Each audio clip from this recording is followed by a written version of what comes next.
ॐ भूर्भुवः स्वः तत्सवितुर्वरेण्यं भर्गो देवस्य धीमहि धियो यो नः प्रचोदयात् ॐ शान्ति शान्ति शान्तिः. Namaskar, my dear friends. This is video number 40 on Bhagwan Sri Ramana Maharshi's talk with Ramana Maharshi. This video is starting with talk number 512, 11th September 1938. Talk number 512. Sri Bhagwan said, all mistake the mind consciousness for self-consciousness. There is no mind in deep sleep, but no one denies his being in sleep. Even a child says on waking, I slept well, and does not deny its existence. The I rises up, the mind turns outward through the five senses and perceives objects. This they call direct perception. Asked if I is not directly perceived, they get confused because I does not announce itself as an object in front, and only the perception with the senses can be recognized by them as knowledge. This habit is so strong with them. A stanza in Theorem says, O sages, eager to get over all misery, worry not about inferences and examples. Our light is ever shining forth from within. With mind clear, live in God. This is direct perception. While the common people admit it, they want God to appear in front of them as a bright being mounted on a bull. Such a vision, once originated, must also end. It is therefore transient. It is therefore transient. Theorem speaks of the eternal and ever experienced being. This theorem takes one directly to the reality. 16th September 1938. Talk number 513. Major Chadwick again gave his versified translation of the mantra for Sri Bhagwan to read. Sri Bhagwan softly spoke of the interpretation of the Bhasyakara and further explained the same. To consider the Brahmaloka as a reason is also admissible. That is what the Puranics say, and many other schools also imply it by expounding karma mukti, liberation by degrees. But the Upanishads speak of sadhya mukti, sadhyo mukti, immediate liberation, as in na tasya prana ut karmanti iyava parliviyante. The pranas do not rise up, they lose themselves here. So Brahmloka will be realization of Brahma. Brahma Sakshat Brahma Sakshatkara. It is a state and not a reason. In the latter case, parma, paramarthi, par, paramritat must be properly understood. It is para inasmuch as avyakrita is the causal energy transcending the universe. Amrita because it persists until the self is realized. So that Paramrita will mean avikrita. The karma mukti liberation by degrees. School say that the upaska goes to the region of his Ishta Devata, which is Brahmaloka to him. The souls passing to all other lokas return to be reborn. But those who have gained the Brahmaloka do not. Moreover, those desirous of a particular loka can by proper methods gain the same, whereas Brahmaloka cannot be gained so long as there is any desire left in the person. Desirelessness alone will confer the loka on him. His desirelessness signifies the absence of the incentive for rebirth. The age of Dharma is practically immeasurable. The presiding deity of the Loka is said to have a definite period of life. When he passes away, his Loka also is dissolved. The inmates are emancipated at the same time, irrespective of the different nature of individual consciousness in them prior to self realization. The Karma Mukti school objects to the idea of a Sadhyo Mukti immediate liberation because the jnani is supposed to lose body consciousness at the same time that ignorance is dispelled, but he continues to live in the body. They ask, how does the body function without the mind? The answer is somewhat elaborate. Knowledge, jnana, is not incompatible with ignorance, ajnana, because the self in purity is found to remain along with ignorance seed, ajnana bija in sleep. But the incompatibility arises only in the waking and dream states. Ajnana has two aspects, avarna veiling and vikshepa multiplicity. Of these, avarna veiling denotes the veiling hiding the truth that prevails in sleep. Multiplicity vikshepa is activity in different times. This gives rise to diversity and prevails in waking and dream states, Jagrat and Swapna. If the veil, that is Avarna, is lifted, the truth is perceived. It is lifted for a jnani, and so his karana sarira, causal body, ceases to exist. Vikshepa alone continues for him. Even so, it is not the same for a jnani as it is for an ajnani. The ajnani has all kinds of vasanas, that is, kritritva, doership, and bhoktartva, enjoyership, whereas the jnani has ceased to be doer, karta. Thus, only one kind of vasana obtains for him.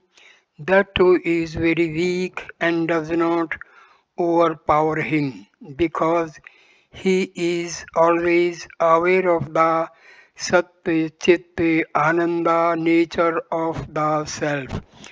The tenuous bhok, bhoktritva vasana is the only remnant of the mind left in the jnani, and he therefore appears to be living in the body.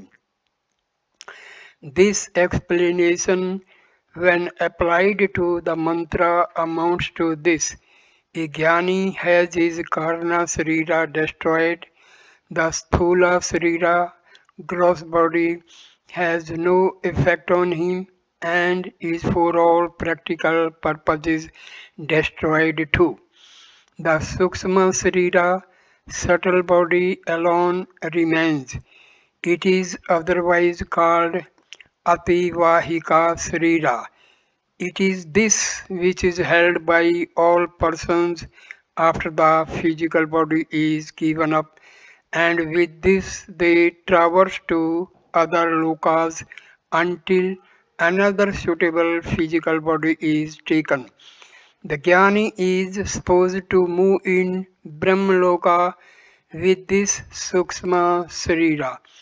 Then that is also dissolved and he passes to final liberation. The whole explanation is meant only for the onlooker. The Jnani himself will never raise such questions. He knows by his experience that he is not bound by any kind of limitations. Devotee, what is the final emancipation according to the foregoing explanation? Maharshi replies, the Ativahika or the Sukshma Srira corresponds to the pure light which one experiences just after sleep and before the rise of the ego. It is cosmic consciousness. That is only the light reflected from the heart. When the reflection ceases and abides as the original light in the heart, it is final emancipation. Devotee. But Yoga Vasishtha says that the chitta, mind of a Jivan Mukta is achala, unchanging. Maharshi replies, so it is. Achala chitta, unchanging mind, is the same as Suddha Manas, pure mind. The Jnani's Manas is said to be Suddha Manas. The Yoga Vasishtha also says that Brahman is no other than the Jnani's mind. So Brahman is Suddha Manas only.